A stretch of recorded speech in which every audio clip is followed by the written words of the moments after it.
what those ratings showed, though, is that millions of households across the country were orienting their Sunday mornings around getting ready for church while they watched the Gospel Singing Jubilee.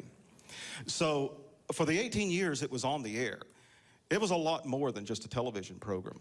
It was a bona fide part of American culture. And the man who dreamed it all up and who started it, you know, he's considered a luminary for many reasons. He's a former president and director emeritus of the Gospel Music Association, twice inducted into the Gospel Music Hall of Fame as an individual and as a member of the Florida Boys, 30-plus year president of the National Quartet Convention, and the list goes on. But many regard his most impactful contribution to gospel music was his work with the Gospel Singing Jubilee. And the reason why, and it was mentioned before, many of the artists that we regard now as legacy artists, many of the songs that we regard now as all-time classics, those artists and those songs achieved that status because they were heard by that massive national audience on the Gospel Singing Jubilee. And tonight is a very special privilege for me because I've had the honor of calling this man Dad my whole life.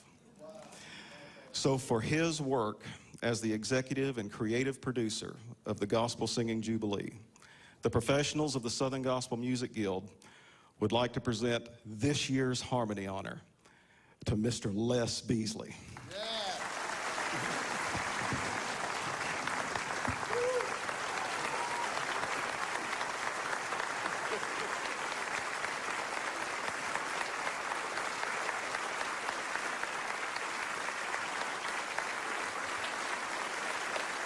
Thank you.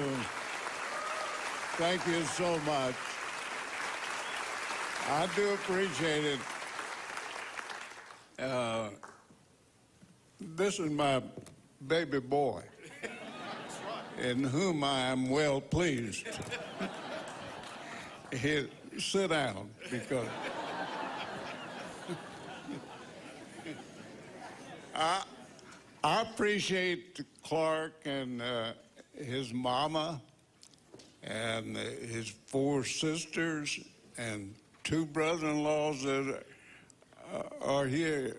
Would all of you stand?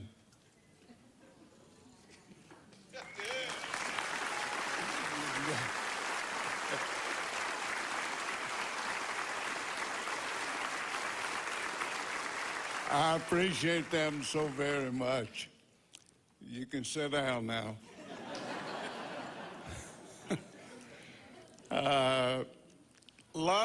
I accept this in honor of a lot of folks that made the Jubilee possible.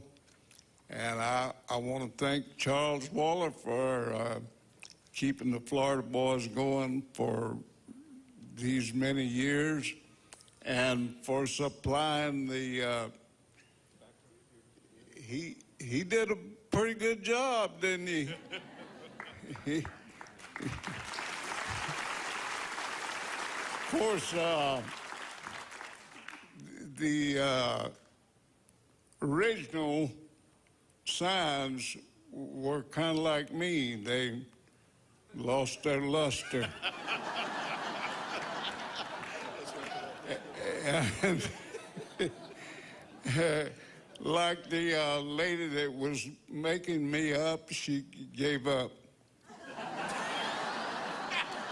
I love you.